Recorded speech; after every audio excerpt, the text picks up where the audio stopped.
सभी, welcome back to my new video. And Chhath का ये अभी शाम का तैयारी हम लोग कर रहे हैं। दादी और मम्मी निकलने की तैयारी कर रहे हैं। बाकी हम दोनों बहन रेडी हो गए, मम्मी को, बुआ को, सबको रेडी करने के बाद तो फटाफट से अब डाली उठाते हैं और चलते हैं। पवन जी आज मेरी बहुत हेल्प की है वीडियो रिकॉर्ड करने में, तो पवन जी को थैंक यू सो मच। अच्छा तो दोस्तों चलिए इस वीडियो को भी स्टार्ट करते हैं। तो कल के वीडियो को मैंने यहीं ख़त्म किया था जब हम लोग घाट पे आए थे, और घाट पे आने के बाद जो बेदी का पूजा पाठ होता है उसको कंप्लीट किया, और उसके बाद से हम लोग लग गए थे शाम के अर्घ की तैयारी में। यहाँ 2 दीपक बुआ और मम्मी ने जला के इन सीढ़ियों पे रखा। उसके बाद से सूप को तैयार करेंगे जिसमें बहुत सारे फ्रूट्स होते हैं, अगरबत्ती जला के लेना होता है, और अर्घ देने का जो भी है, जो भी चीज़ लगता है फ्रूट का, वो सब एक सूप में रख के फिर हम लोग पानी में एंटर करते हैं। मतलब दादी मम्मी और बुआ लोग पानी में एंटर करती हैं, जो लोग इस व्रत को रखती हैं। और ये व्रत ना, मान्यता है कि आप हस्बैंड के लिए भी रख सकते हैं, सुहाग के लिए भी, और बच्चे के लिए भी, जिनके बेटे होते हैं उनके लिए भी, अपने बच्चों के लिए। वैसे बेटी बेटा में कोई अंतर नहीं है, बट मोस्टली होता है ना कि कोई ऐसा स्पेशल पर्व है जैसे करवा चौथ हस्बैंड के लिए, तो उसी तरीके से ये भी पर्व है। बहुत ही प्रसिद्ध है। धीरे धीरे धीरे धीरे बहुत सारे जगहों पे, अमेरिका जैसे विदेशों में भी ये चीज़ें फॉलो कर रहे हैं लोग, जो कि यहाँ से वहाँ जाके बसे हुए हैं। तो यहाँ पे मम्मी और बुआ ने सूप तैयार कर लिया था। अब हम ये लोग जाएंगे पानी में, तो हम लोग इनको एंटर कराने जा रहे हैं पानी में, क्योंकि भीड़ का देख सकते हैं, कहीं भी यहाँ पे स्पेस नहीं मिल रहा है।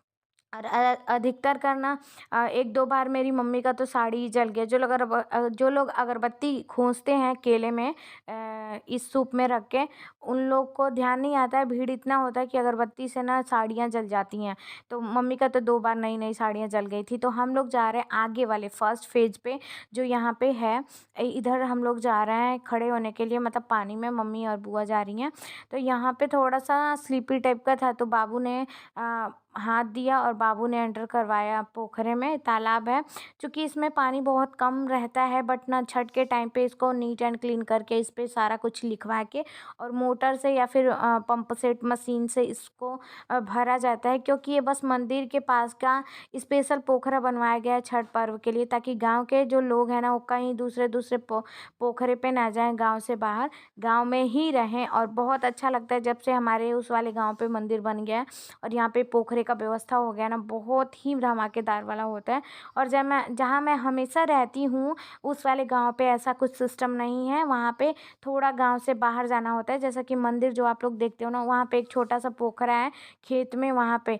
यहाँ पे है तो सारा कुछ निर्माण हो गया है, सीढ़ियाँ अच्छे से, पोखरा, डेकोरेशन, सारा कुछ इंतजाम है। और बेदी भी यहीं पे बनाया गया था पहली बार। वैसे तो बेदी जब और निर्माण हुआ तो बेदियाँ हटा दी गई हैं, बट हमारा बेदी मोस्टली वहीं बना था, इसीलिए हम लोग उस वाले गांव पे हर छठ पूजा में जाते हैं। पिछले साल तो मम्मी चली गई थी मथुरा वृंदावन मामा जी के साथ दीपक जलाने, तो मम्मी को मामी ने रोक लिया था। मामा वहाँ छठ पूजा मम्मी ने मामा वहाँ किया था, बट इस बार हम लोग सेकंड, मतलब एक बार गैप हो गया गाँव जाने में, फिर दूसरे बार हम लोग जा रहे हैं गाँव। तो यहाँ बुआ को उतारा पानी में और मम्मी को उतारा भाई ने पानी में। और ये मेरे जो भाई हैं ना, इनको ही मैं बोलती हूँ कि संस्कृत की पढ़ाई करते हैं, ये शादी विवाह पूजा पाठ सब करवाते हैं, तो इनका बहुत विधि विधान से हर कुछ सिस्टम होता है। क्योंकि अगर थोड़ा भी बाई मिस्टेक फॉल्ट हुआ ना, तो ये वहीं पे डांट फटकार लगाने रहते हैं।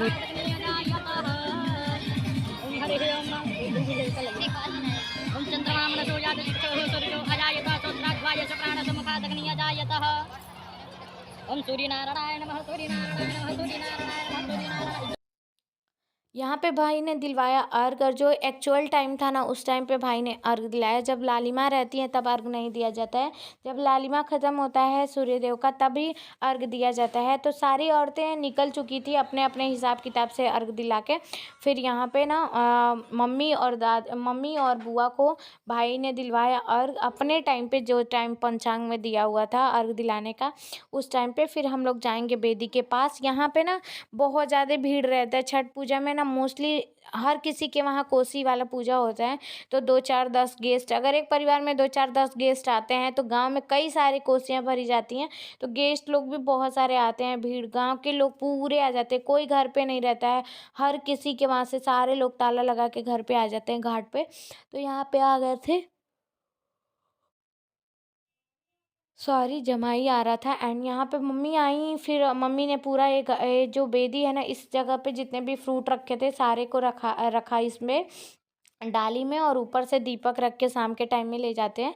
ले आने के टाइम में शाम को घर से घाट पे डाली के ऊपर दीपक तो नहीं रखा जाता है, बट जाने के टाइम में दीपक रखते हैं। फिर मॉर्निंग टाइम पे भी दीपक रख के ही घर पे ले जाते हैं, क्योंकि ये रिचुअल्स जो हैं, भगवान करे हमारे आगे वाले जनरेशन में रिचुअल्स को लोग और भी अच्छे से फॉलो करें। जो भी हमारी संस्कृति, हमारी सभ्यता है, उसको हमारे आगे की पीढ़ियाँ बहुत अच्छे से मैनेज करें। जैसे हम यंग लोग हर चीज़ को फॉलो करते हैं, हर चीज़ को इतना डीपली अपनी संस्कृति के साथ लेके चलते हैं, वैसे आगे की पीढ़ियाँ भी लेके चले।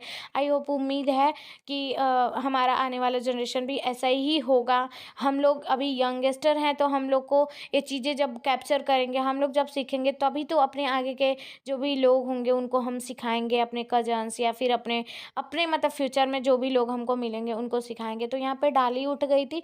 डाली दोनों भाइयों ने लिया और चले हम लोग घर के लिए, क्योंकि घर पे जाने के बाद हमको पराठे भी बनाने थे। हमने सब्जी बना के आ गई थी, जैसे कि मैंने कल के वीडियो में बताया। घर जाने के बाद पराठे बनाए, सबको खाना पीना खिलाया, और मुझे ना पराठे के साथ चीनी बड़ा अच्छा लगता है। और सुबह के लिए मैंने गोभी कट कर ली थी पहले ही, क्योंकि मेरा ना कोई भी फेस्टिवल हो, जब से मैं ब्लॉग बनाती हूँ तब से मैं सब कुछ पहले रेडी कर लेती हूँ।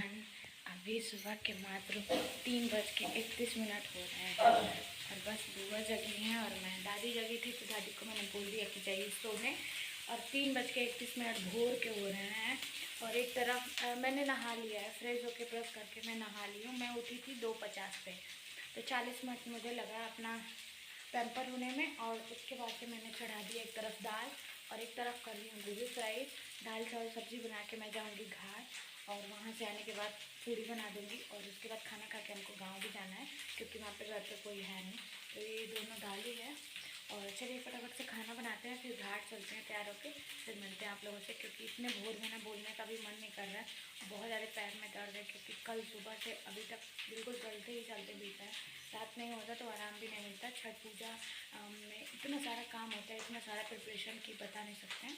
तो चलिए फटाफट से पहले खाना का काम निपटा लेते हैं। 1 घंटे में 4:30 तक मैं खाने का काम निपटा लूँगी, दाल चावल सब्ज़ी बनाने वाला। और उसके बाद से जब मैं रेडी होंगी, फिर आपको ले चलती हूँ छठ वाले घाट सुबह के टाइम में। 2:50 पे उठने के बाद मैंने ना नहाई, फ्रेश हुई, बताया ही जैसे ब्लॉग में, और दाल चावल सब्जी रेडी करके आटा गूँथ के मैंने रख दिया। फिर मैं रेडी हो गई, सिस्टर भी यहाँ रेडी हो रही थी, और बुआ को मैंने तैयार कर दिया था, और बुआ अभी फाइनल टच दे रही थी। और उसके बाद से ना ये जो ज्वेलरी मैंने पिछले साल करवा चौथ पे ली थी ना, वैसे ज्वेलरी बुआ ने इस बार अपने लिए ली है। तो यहाँ पे मैं लिपस्टिक नहीं लगाती हूँ, दूसरे को बिगड़ जाता है, तो बुआ खुद का लिपस्टिक खुद ही लगा रही हैं, और मैं मेकअप डन कर दी थी। फिर उसके बाद मम्मी बुआ सब लोग निकल चुके थे घाट के लिए। यहाँ बुआ, फिर मम्मी, और इतना अच्छा लगता है ना, दिल से बताऊं कि छठ पूजा इतना अच्छा लगता है यूपी बिहार में खास करके, या फिर जहाँ भी होता है ना, वहाँ इतना रौनक रहता है सबके फेस पे। और रिचुअल्स जो पूजा पाठ वाले काम है, वैसे ही बहुत मन प्रसन्न रहता है, लेकिन खासकर छठ पूजा में तो हम लोग को और भी अच्छा लगता है। और इतने सारे काम को मैनेज करने के साथ मैंने ब्लॉगिंग को कंटिन्यूसली रखा है। जैसा कि आप लोगों ने देखा, मैंने कुछ भी स्किप नहीं किया है। मैंने पूरी कोशिश की है कि मैं हर चीज़ आप लोग के साथ शेयर करूं। सारा कुछ, बहुत ज़्यादा काम था, बहुत सारा कुछ तो मैं रिकॉर्ड नहीं कर पाती हूँ, क्योंकि कोई कैमरा हैंडल करने वाला होता ही नहीं है कि मैं कुछ रिकॉर्ड करूँ। तो जितना पॉसिबल होता है उतना मैं रिकॉर्ड करती हूँ। और सुबह के टाइम में ये हो गया था अर्घ देने का टाइम। मैं आई घाट पे आने के बाद से पूजा किया हम लोगों ने। उसके बाद से मम्मी और बुआ फिर सूप तैयार कर ली निकलने के लिए, घाट जाने के लिए। तो यहाँ पे मेरी हेल्प की मेरे बड़े वाले भाई ने, कि पवन जी ने, कोई तो दोनों भाई में से था जिसको मैंने कैमरा पकड़ा दिया था। और यहाँ पे मैं जा रही हूँ देने, क्योंकि दीपक जल रहा ना, तो बहुत डर लगता है कि कहीं साड़ी का पल्लू वल्लू ना दीपक पे आ जाए। वैसे ना इस बार अभी एक जो आंटी इस लाइन में जो आगे की लाइन दिख रही ना, उसमें एक आंटी का साड़ी का पल्लू पकड़ लिया था, वो थोड़ा जल गया था। लेकिन ये शुक्र कहिए कि पोखरे में है, तो जल्दी से पानी से बुझा दिए लोग, नहीं तो पकड़ लिया होता। तो बस मैं इसीलिए हेल्प करने जा रही हूँ कि जब ये लोग पानी में एंटर कर लें, तब जाके मैं दोनों सूप को इन लोग को दूँ, ताकि ये लोग भी निश्चिंत हो जाएं और अच्छे से खड़े होके अपना अर्घ देने का वेट करें, मतलब सूरज जी के निकलने का वेट करें। तो यहाँ पे पवन जी कैमरा हैंडल कर रहे थे। पवन जी वैसे कैमरा हैंडल करते हैं तो मैं इनको एक बार बता देती हूँ ना, तो अच्छे से वो समझ जाते हैं कि कैसे रिकॉर्डिंग करना है। बहुत ज़्यादा वीडियो शेक होता है ना, तो मुझे अच्छा नहीं लगता वीडियो अपलोड करने में। मैं चाहती हूँ अगर 5 मिनट का भी वीडियो मैं अपलोड करती हूँ ना, तो वीडियो एक नंबर का होना चाहिए। मेरे हिसाब से परफेक्ट जब वीडियो बनता है तभी मैं जाके वीडियो को अपलोड करती हूँ, नहीं तो मैं एडिट करके कट कर देती हूँ, भले ही 1 घंटे का रिकॉर्डिंग क्यों ना हुआ। जो मेरे हिसाब से मुझे संतुष्टि मिलती है कि हाँ, ये वीडियो अच्छे से रिकॉर्ड हुआ है या फिर ये वीडियो डालने लायक है, तभी मैं डालती हूँ। कोई भी ऐसा वीडियो मैं नहीं डालती हूँ जिसमें बहुत ज़्यादा कैमरा शेक हो या फिर कोई ऐसा बात हो। तो यहाँ पे पवन जी ने अच्छे से रिकॉर्डिंग किया जितना पॉसिबल हो पाया, क्योंकि बहुत ज़्यादा भीड़ था। पीछे जहाँ पे पवन जी कैमरा लेके खड़े हैं ना, वहाँ पे इतना ज़्यादा रश था, सब लोग आ जा रहे थे, धक्का मुक्की हो रहा था, लेकिन पवन जी ने बहुत अच्छे से रिकॉर्ड किया, बहुत ही अच्छा लगा। यहाँ पे सूप पकड़ा दिया मैंने, और उसके बाद से ये आंटी के केले में ना आ गई अगरबत्ती था, तो मैंने उनको खोस के और दिया कि इस साइड रखो आप, नहीं तो किसी की साड़ी जल जाएगी। अक्सर करके ऐसा हो ही जाता है। और यहाँ पे बुआ से मैंने बोला कि आप लोगों ने तो नाक से और ये मांग तक का सिंदूर लगाया ही नहीं है। फिर बुआ से मैंने सिंदूर मांगा और यहाँ पे सिंदूर लगाया मम्मी को और बुआ को। मैंने ये वीडियो इस एंगल से इसलिए बनवाई ताकि मैं शॉर्ट्स में भी इसको डाल पाऊँ। तो बुआ को नाक से और मांग तक का सिंदूर लगाया। छठ पूजा में जब ये सिंदूर लगता है ना, तो सारी मम्मी लोग के, दीदी लोग के, आंटी लोग के फेस पे ऐसा इतना अच्छा वाला नेचुरल वाला ग्लो दिखता है कि पूछना नहीं है। और ये रिचुअल्स हमारे हैं कि छठ पूजा में नाक से और मांग तक का सिंदूर लगाया जाए, जैसे कि शादी में लगाया जाता है, दुल्हा दुल्हन को लगाते हैं उस तरीके से। एंड उसके बाद से ये लोग पानी में एंटर हुए, फिर हम लोग आए बेदी के पास और यहाँ पे घर से दूध आया था। एक बात और बताऊँ, जिस गाँव में हम लोग का दूसरा घर है, उस गाँव में ब्राह्मण घर बहुत कम है। आई थिंक कि 5 से 7 ही घर पूरे गांव में ब्राह्मण है, जिसमें से अर्घ दिलाने के लिए मेरे भाई और बाबा जाते हैं, क्योंकि लोग कहते हैं कि आप लोग ब्राह्मण हैं तो आप लोग अर्घ दिला दीजिए। तो दादी ने यहाँ पे दूध का इंतजाम किया था, मतलब किसी अंकल ने ला के दिया था कि बुआ आप ये दूध से अर्घ दिलवा देना, क्योंकि दादी का वहाँ मायका है। तो इस वाले गाँव पे ना सब लोग दादी को बुआ ही बोलते हैं, क्योंकि वो मायके में रहती हैं और मायके में रही भी हैं। कभी कभी इस वाले गांव पे ससुराल में दादी अपने कम रही हैं, क्योंकि मायके में ही रही हैं, तो सब लोग उनको बुआ ही बोलते हैं। और वहाँ पे कोई दादी के भाई नहीं थे, तो हर चीज़ शुरू से ही अभी तक दादी मेंटेन करते आई हैं। खेती बाड़ी, घर परिवार सारा कुछ खुद से ही देखते आती हैं। यहाँ पे भाई जा अर्घ दिलवाने, तो इसको मैं बोली बेस्ट ऑफ लक। यहाँ पे अर्घ 80% लोगों, 90% लोगों को अर्घ दिला गया था।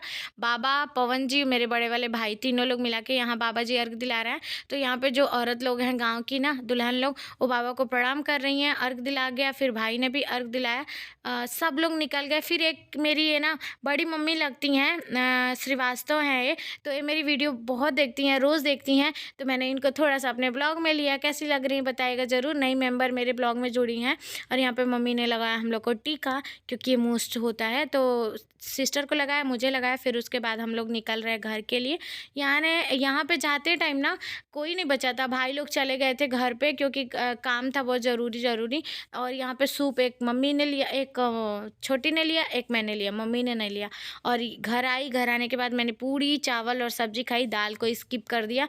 एंड फटाफट से खाना खाई, कपड़ा चेंज की, क्योंकि हमको यहाँ का काम समेटने के बाद घर भी जाना था, क्योंकि घर छोड़ के आए थे, कोई था नहीं घर पे, भागम भाग था, तो इसीलिए। और फटाफट खाना खाई, खाना खा के फिर से कपड़ा चेंज किया, और जितना भी घर का काम था ना, बनाना खिलाना, सुबह में सारा कुछ साफ़ सफाई, बर्तन धुल के सब कुछ दादी के लिए मैंने काम फिट करके आई थी और तैयार हो गई घर जाने के लिए। तो कल से अब मेरे डेली रूटीन वाले ब्लॉग मिलेंगे, तो चलिए मिलते हैं कल प्यारे से ब्लॉग के साथ। तब तक के लिए bye, love you so much.